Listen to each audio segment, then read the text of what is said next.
Réanú a Belnaman an recht na rialach an nuach an tarfadóg. I tart roiarch an réanú a siod an chiador bhí champíní fefe cóigus fefe cahar átlígus Ciarraí. Bhí Carach Bombernach agus Michelle Ryan ag dúndal con don count seo. Tá si an gardan don na himóir á Cliath, tá si chuir breúir á Cliath an níro de scríile agus rinach botún an town sin de bhar an brúsin. Sumpeg sa trím an tam sin lúr seo. Cíomh cíine himrá nua san an débhúne go bhlá Cliath, Ciarraí Cod Lynch. Pís a rinne sin débhíocht sí fós gimach lé, scór das, scór ítach a Cod Lynch. Agus pés go bheiceach muid an sionis bhlá Cliath agus cecha an raibh siad. Dúir siad fin scór dúbal sin tá cór lóid a gcuí acu. Egan pasal das an seag bhlá Cliath, má Cliath an se siúla scór be se glóte ach mí an tam sin na orla Kieran hitin fel mach sa lábhach tá scór fiad a fáte bhlá Cliath. D'oibh siad an cáinte go das, Cliachtnaí ag Donahí. Pasal seo ag Ciarraí. Ach féidir lop scór am siút.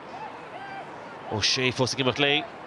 Fós a gimach tá sí fós sé, tá imreoir tíbhir stide, tá seanta Ciarraí ar scór sin, agus tá cúl fiad acu ag Jane Lucy a cha cruthe ag sí fós sé, cúl das an sin Michelle. Sin cúl ítach ag mar lúte cruthe sí fós sé ag an áras. Fécar sin, djungahálteach de bhí ann, scéal a bhí ann, so an bhla á tiltte ag sí fós sé mar an cúl sin. Rí Cavan agus don óí hena Tyrrell ach seo seans ag bhlá Cliath faoi láthad agus bhil siad ná scór am siún seo fátarí sé ggóir Kieran tá sé seo glóta mar scór tá sí crín an uisina sin scór ar fad iontar ar fad I chéad cluife tosaí ag orla agus sin scór álainn ar fad. Íon tá faoi sena fátaí leis ag bhlá Cliath Gearan bhána sin leidú an tí an náide cá tána sin agus is féile críoch má bheicú sa dar chud gon chéad leis seo. Fátig Nolan. Amach hain si fadle Ellen Gribben. Gribben is turfui when in Ciarraí Crí Chama agus tá scór ítach Fátig bhlá Cliath Ciarraí fátig Ellen Gribben. Agus a ríist Ciarraí contartach.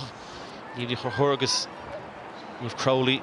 Tálam nar bhúlte faoi chéalach. Troch pas lábhan sin agus í fátig ag Jody Egan.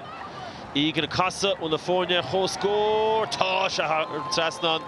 Botúna hí bháin scór tí bheile. Tá anna chuid scór na fáite chu go háirithe nuair éicimid ar na cnílacha tá ann agus mar sin agus an drumplach ann so an scór eile ar fáildóibh. Spéidir go mí níomh choirí fis an scór chéad scóir le tá seanta chúil an seo go chama an naimró ló puinte tócaí ag Dwyer agus béidir ar lá bra saoirg na cúil an sin acu bach tóg sin na puinte an tam sin.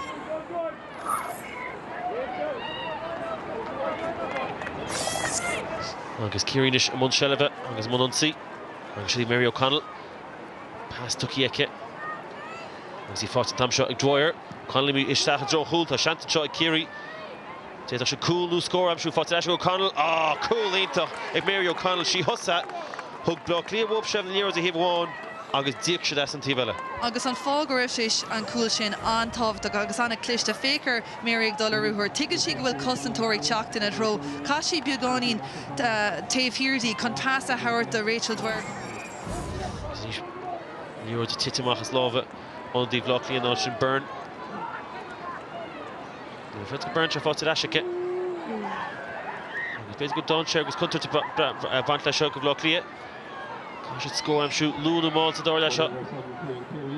Agus í fáte agus sin agus í scór fáte tá go lá chúlaí. Scór das. It's callíise tá a bhí an gan áras agus deisitá ar Cliath. Níl sí sásta sin a kickáil dó beidir go bhfuil cór na gcuia I bhad ró cuachtach. Yeah, fáte ag Ellen Gribben for she scores a géile. She cuirtú cúil ach an cáinte mearn sastan for she conan the kittóg, cána sin dasóg. Beidir beagán úna nach raibh mór an tar éis teachtasteach ón mínse. Ja, se le cána luchach tá fós ar barc níomh chochóir agus níomh chochóir Haran sastan. Cheapan amach gála cúil an tring mar sé hééis an pass a chuir twethe.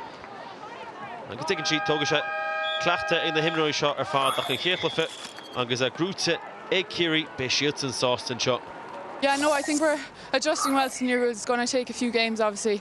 The tree up is something we have to look at, and the space that's there, obviously, maybe today wasn't the day for it with the conditions, but solo and go helped quicken the game a bit, and then obviously the mark, we only used it once or twice, but hopefully it'll get better as the league goes on.